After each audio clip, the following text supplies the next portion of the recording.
We have the privilege to don the same hat that greats like Robert De Niro, Morgan Freeman, and Meryl Streep wear, those of actors.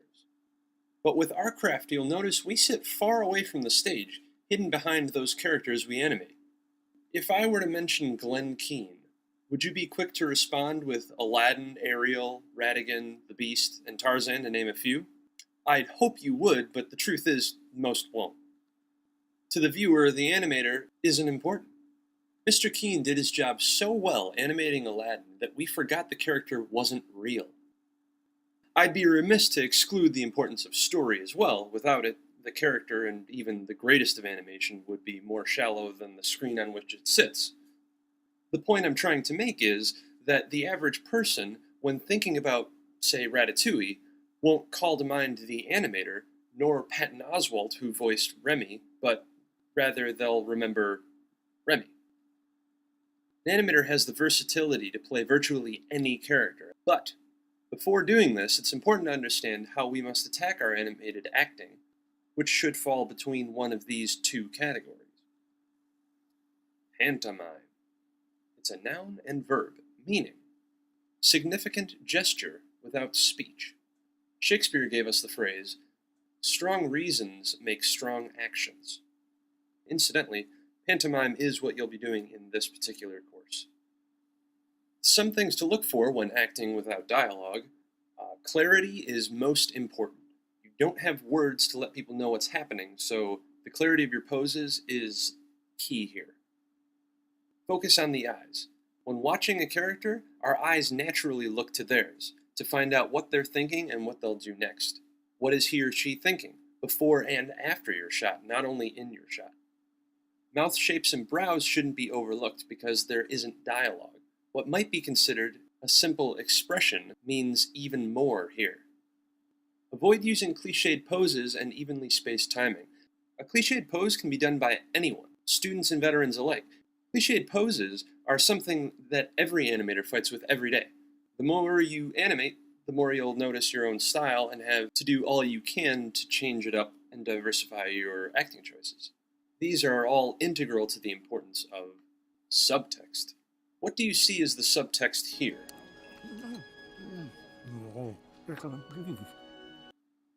Now, even without having seen the film, you can gather that Chef Skinner here has made up his mind before he takes the first bite. He angrily shovels the food into his mouth only to yield to the euphoric flavor of this wonderful dish. He then catches himself, quickly changes back to disgusted, and eventually can't keep up his preferred disapproval, moving to inevitably awestruck. Remember, with subtext, it's our job to supplement the story, not expand upon it. Emotion without words. Remember, you don't have to say a word to invoke an emotion. Like this clip from In the Name of the Father, watch the contempt and repressed anger Daniel Day-Lewis portrays here.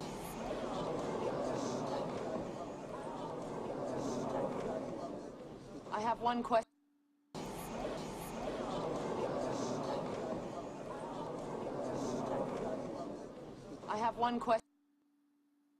Lip syncing. The other side of the animator's acting coin. Lip syncing is the nitty-gritty in animated acting. It's here that you'll take aspects of pantomime and toss in some mouth shapes to clearly relate spoken word. Put another way, it's talking, if only it were that simple. Accents. Lip syncs have beats and accents like any song you've ever heard might. These can help give us a foundation of when to hit our poses. When listening to the beats I'm about to play, think about which one is more interesting to you.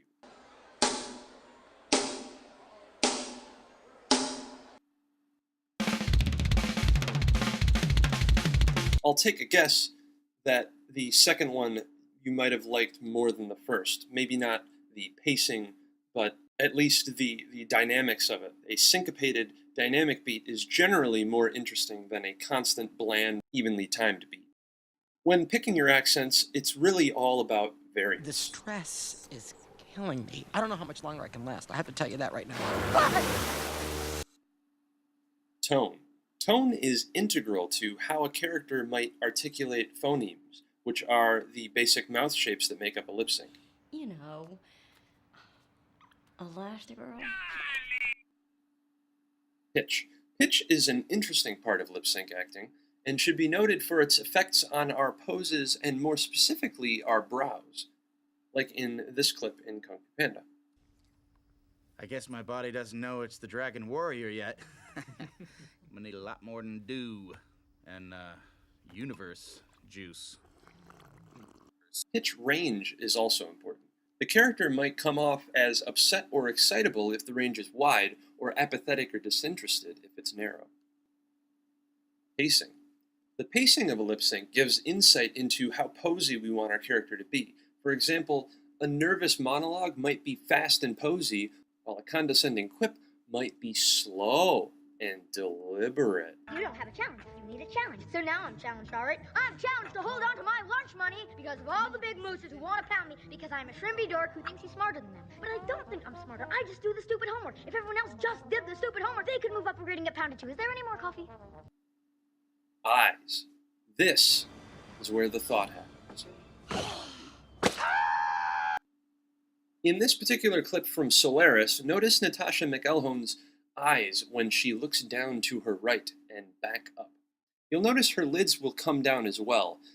Now, depending on character design, leaving white between the upper lid and the iris can make a character look, well, psychotic, unless the character is surprised, disbelieving, or wide awake. Natasha, you still look upset over your breakup with Bugsy. You sure you're okay? You keep asking me that, actually. Yes, yeah, no, I'm fine. I'm fine. Now, did you notice the lids moving with the eyes? That's something to keep in mind when you're moving your eyes around. The character's lids won't automatically move with the pupils. It's up to you to add that in yourself, but believe me, it may be a subtle thing, but it certainly adds a lot. As an exercise, look at yourself in the mirror, then tilt your head back while maintaining eye contact with yourself, but don't move your upper lids at all. Naturally, they'll want to come down, but try to keep them where they were when you were looking straight at yourself. You'll notice it not only looks unnatural, it's kind of scary, and, well, don't blame me if you lose sleep over it. But one more thing you may notice while watching this clip is that she doesn't exactly seem convincing, does she? It must have probably been a pretty bad breakup. Pay close attention in particular to her brows and when they rise this next time I play the clip.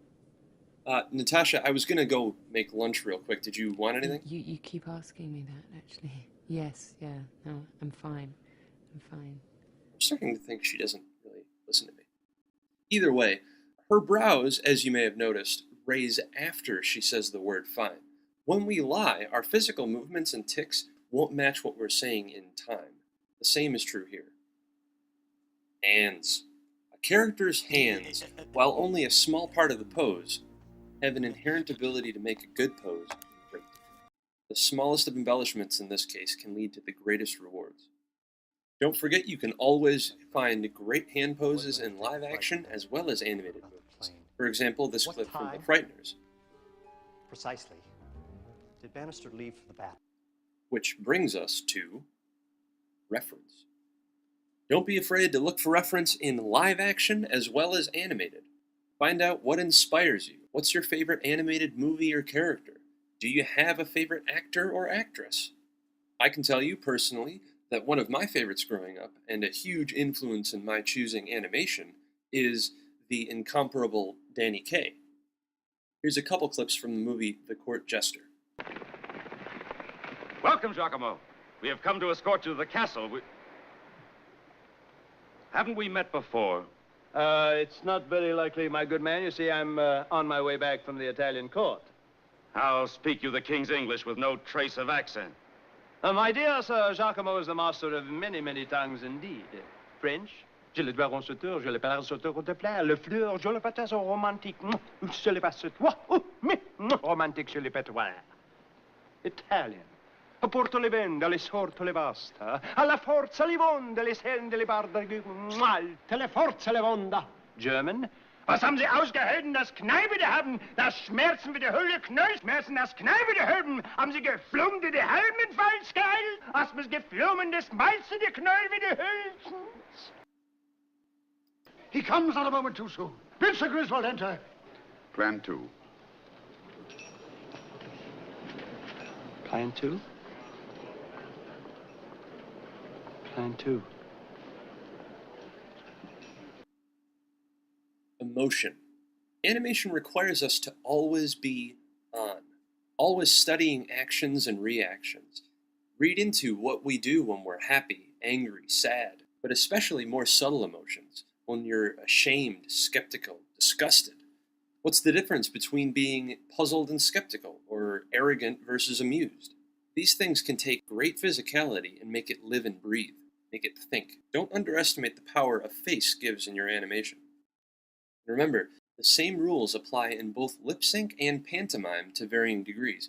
Dynamic timing and spacing, paired with expressive, emotive key poses, will keep the viewer believing that what you're doing isn't creating the illusion of life, but imbuing life itself into something that doesn't exist, suspending the viewer's disbelief. And if you can do that, you win. Thanks for watching.